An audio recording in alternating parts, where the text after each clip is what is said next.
안녕하세요, 안엽소입니다. 그 후지산 위에 보면은 이렇게 동그랗게 뜨는 구름들 있잖아요. 그게 일산화탄소예요. 여기 위에 이렇게 동그랗게 뜨는 거, 이런 거. 최근에 이거 많이 보셨을 겁니다. 각종 커뮤니티를 중심으로 퍼진 이미지인데 이게 일산화탄소 표시한 그런 지도예요. 일본을 보시면은 후지산에 일산화탄소가 나오고 있는 모습을 볼 수가 있습니다. 그래서 최근에 일본 후지산의 일산화탄소의 농도가 높아지면서 후지산 대분화의 징조가 아니냐라는 이야기가 나오고 있습니다. 사실 후지산이 분화할 것이라는 이야기가 오래전부터 쭉 나오고는 있지만 일본에서 세계를 노리고 만든 야심찬 넷플릭스 드라마 일본 침몰이 일본에서 화제가 된 뒤에 또 얼마 안 있어서 통가 화산이 터지면서 일본에서는 또다시 후지산 대분화에 대해서 큰 관심을 가지고 있는 모양입니다. 그래서 오늘은 만약에 후지산이 터지면 어떻게 되는지 알아보도록 하겠습니다. 제가 이 사이트 궁금해가지고 들어가 봤거든요. 보시면은 중국이 난리야. 지금 여기가 후지산이거든요. 여기 지금 깨끗합니다. 이미지 있잖아요. 아까 살펴본 후지산 위에 꺼멓게 있는 그 일산화탄소 농도가 있었던 그게 이제 일부분만 그렇게 이미지를 보면은 진짜 안 좋은 조짐으로 보이는데 이게 전체적으로 보면은 중국은 그랬으면 이미 다 터졌어야 돼. 진짜 이 중국의 대기 상태를 보여주는, 현재는 그렇게 뭐 일산화탄소가 나오고 있는 것 같지는 않습니다. 후지산에서. 그럼에도 불구하고 지금 일본에서 계속 후지산이 터지는 것 아니냐라는 이야기가 나오고 있거든요. 그래서 한번 시뮬레이션을 해보도록 합시다. 자, 이걸 보시면은 이게 일본 내각부, 그 경제 기획을 담당하는 뭐 행정기관인 것 같아요. 내각부에서 2019년에 계산을 한 내용이 있어요. 그 내용을 바탕으로 오늘 이야기를 해보도록 하겠습니다. 제가 요거를 내각부에 들어가가지고 PDF로 다운을 받았거든요. 뭐 분화 시뮬레이션 파라미터 뭐 이렇게 써있는 거예요. 케이스를 3가지를 두고 15일간 분화가 이루어졌을 때 어떻게 될 것이냐, 뭐 그런 내용이에요. 그래서 이제 그거에 관련된 뭐 그래프라든지 뭐 계산 내용을 기재를 해놓은 뭐 내용입니다. 잘 정리가 되어 있는 것 같아요. 우리가 봐야 될 건 뭐냐, 요겁니다. 요거. 이게 분화가 됐을 때 화산재가 어느 방향으로 날아갈 것이냐, 그리고 어느 정도 쌓일 것이냐, 뭐 이런 내용인데, 마그마라든지 산불, 산사태 이런 걸로도 재해가 일어나긴 하겠지만 이 화산재로 인한 그런 피해가 더욱 클 거라고 예상을 하고 있거든요. 그래서 이렇게 화산재가 분포되는 케이스를 3가지를 둬가지고 분석을 해놨습니다. 케이스 3이 이겁니다. 전방위로 퍼지는. 이렇게 되면 이제 한국에 영향권이 들어가는 거니까, 지금 일본에서는 케이스 1, 2, 3 중에 가장 확률이 높은 것이 요거 케이스 1입니다. 1. 네, 그래서 요거 케이스 1을 가지고 내용을 보면 좋을 것 같습니다. 자, 케이스 1이 뭐냐면은 호에이 분화라는 대분화가 있었어요. 그 일본 에도 시대 1707년 12월 16일부터 시작한 분화로 1월 1일까지 15일간 분화가 계속되었다고 합니다. 그래서 아까 그 자료를 보면은 기간이 15일로 되어 있잖아요. 그게 호에이 분화 그 케이스가 있었기 때문에 15일로 두고 그렇게 계산을 한 거라고 하더라고요. 당시 대량의 화산재가 주택과 농지에 떨어지면서 주택이 붕괴되거나 농지가 완전 사라지거나 하는 일들이 있었습니다. 그리고 홍수가 장기간 발생했다고 해요. 농지는 회복하는데 최대 45년이 걸렸고, 해산물 같은 경우는 5cm가 퇴적이 돼가지고 해우가 30%나 폐사가 됐다고 합니다. 이후에 일본은 이 정도의 대분화가 언젠가는 일어날 것이다, 만약 그렇게 된다면 큰 재해가 일어날 걸로 생각을 하고 있습니다. 네, 그러면 호에이 분화가 일어났던 장소를 한번 살펴보도록 하겠습니다. 네, 이곳이 이제 후지산인데요. 후지산에 보면은 이쪽에 분화구가 한 곳이 더 있는 곳이 보이죠? 이곳이 호에이 대분화가 일어났던 분화구입니다. 네, 이곳이고요. 이곳에서 1707년 12월 달에 15일간 분화가 지속적으로 일어나가지고 화산재들이 100km나 떨어진 곳까지 날아갔다고 하죠. 이 호에이 대분화 같은 경우는 용암이 많이 나오거나 그러진 않았대요. 화산재로 인한 피해가 엄청났다고 하더라고요. 그 호에이 분화구가 1호, 2호, 3호가 있는데 현재 같은 경우는 제1 분화구만 눈에 크게 띄는 모습입니다. 네, 이곳이고. 예, 이곳이 이제 호에이 분화구 쪽인데, 이제 이쪽 하얀 연기가 올라오는 곳이 분화구 쪽입니다. 이곳이 이제 분화구인 것 같네요. 그렇죠?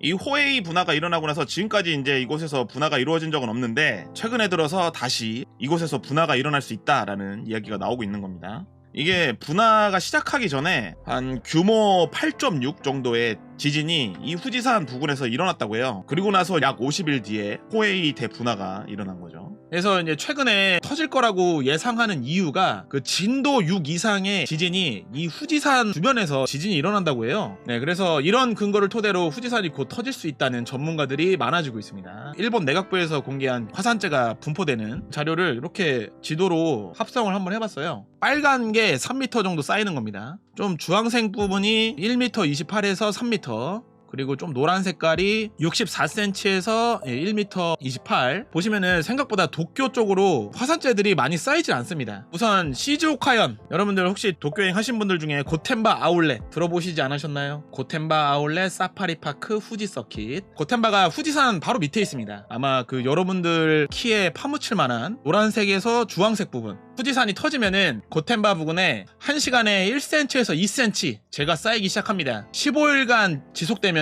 1m 20cm 정도가 쌓인다고 합니다. 그러면 아울렛 쇼핑은 물 건너 가겠네요. 네. 그리고 80km 떨어진 요코하마시에서도 1시간에 1mm에서 2mm 정도의 재가 간헐적으로 쌓이기 시작하는데 최종적으로 15일 정도가 되면은 20cm 정도가 쌓이게 됩니다. 90km 떨어진 도쿄 신주쿠에는 대분화가 이루어진다고 해도 화산재는 쌓이지는 않지만 13일 이후부터는 1mm 정도씩 눈처럼 화산재가 내리기 시작하는데 15일 정도가 지나면은 한 1.3cm 정도 쌓이게 된다고 합니다. 화산재가 1mm 이상 쌓이면 차가 낼 수 있는 속도가 30km로 줄어듭니다. 5cm 이상 쌓이면 10km까지 속도가 떨어진다고 합니다. 그리고 화산재가 10cm 이상 쌓이면 운전이 불가능해집니다. 만약 이 상태에서 비가 온다면 화산재가 3cm 쌓인 것만으로도 도로가 마비가 된다고 합니다. 4,600km 정도에 이르는 도로가 통행 불능이 될 것이라고 예상하고 있다고 하네요. 2011년에 큐슈 기리시마 산에 그 신모해봉에서 일어난 중간 규모의 분화가 있었어요. 분화 경계 수준이 입산을 규제하는 의미의 레벨 3 정도였다고 해요. 화산재가 쌓여가지고 차가 미끄러지는 등의 교통사고가 잇따랐다고 합니다.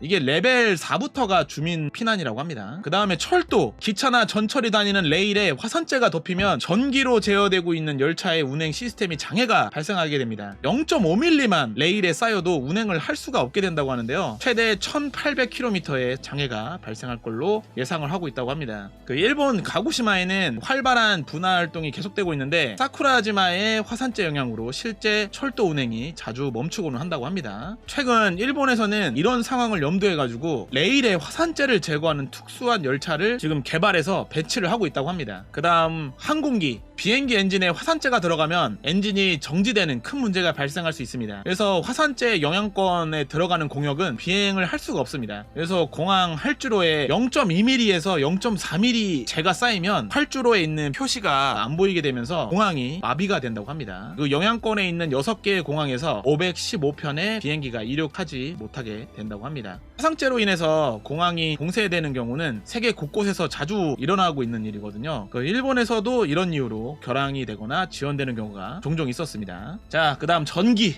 송전시설에 3mm 이상의 재가 쌓이거나 특히 화산재가 있는 사이에 비가 내리면은 광범위한 정전이 발생한다고 합니다. 실내에서는 촛불로 생활을 할 수가 있게 된다고 합니다. 목조주택의 경우 화산재로 인해서 지붕이 무너질 수도 있고요. 2016년 구마모토 아소산 분화에서는 화산재가 쌓여가지고 정전이 일어나서 구마모토 오이타 이렇게 약 27,000가구의 정전이 발생했다고 합니다. 근데 만약에 겨울에 이렇게 정전이 일어나면 추워서 어떡해?